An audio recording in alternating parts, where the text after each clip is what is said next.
Senator. So it's the where do you begin? First things first on this, all of this room is focused on illegal immigration. If you talk to people outside this room, especially in D.C., most of them will yawn and go, oh, it's fine. I don't see it on CBS, NBC, ABC anymore. CNN's not covering it, and so it's not an issue.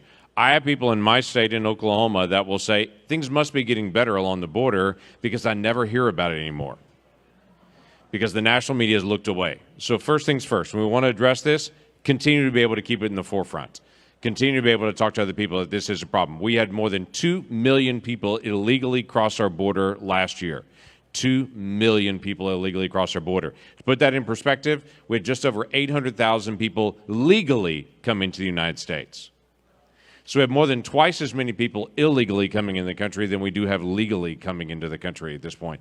And the administration continues to be able to open this up. So the things are pretty straightforward. Chip mentioned one of them. It's dealing with the issue of securing the border itself. We've got to be able to finish the wall in those key areas. Where the wall is in place, illegal immigration drops dramatically in those areas. We've got to deal with the tech companies. Literally, Facebook has a policy that you cannot promote illegal activity unless you're facilitating people crossing the southern border.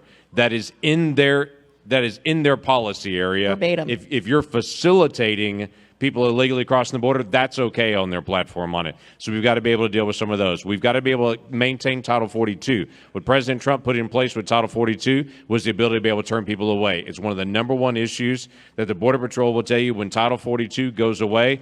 They are terrified of that moment and the flux that's going to come into them. We have to enforce our existing laws into the country. People are going to continue to be able to come. If they come across the border, say the magic words, I have credible fear.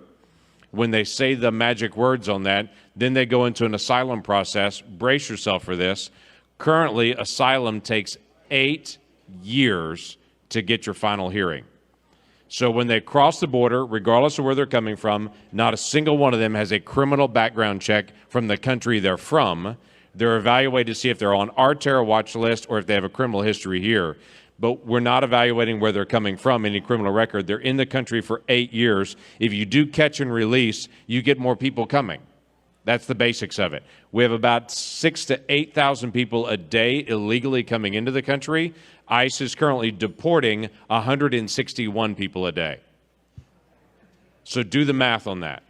As long as ICE is not deporting people, and the Biden administration is continuing to be able to wave people in and treat Border Patrol like hotel check-in staff rather than as law enforcement folks, as long as they're treated that way, we're going to continue to get more people. So you got to keep Title 42. You got to enforce the border. You've got to do Remain in Mexico policy. All these tools are already there. And then we do need some law changes to be able to deal with the asylum long-term and how that's defined. But right now, this administration has the tools that they need to do it. We need to continue to be able to apply pressure to them and let the American people see the chaos of this. One last thing.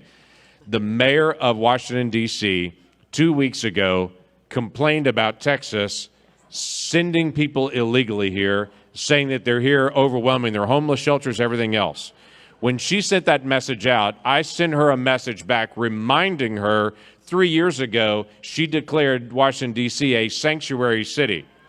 And I've said, if you're going to declare yourself a sanctuary city, you can't now complain about being overrun with people that are here illegally present. The mayor of New York City is now complaining that there are too many people that are illegally present in New York City.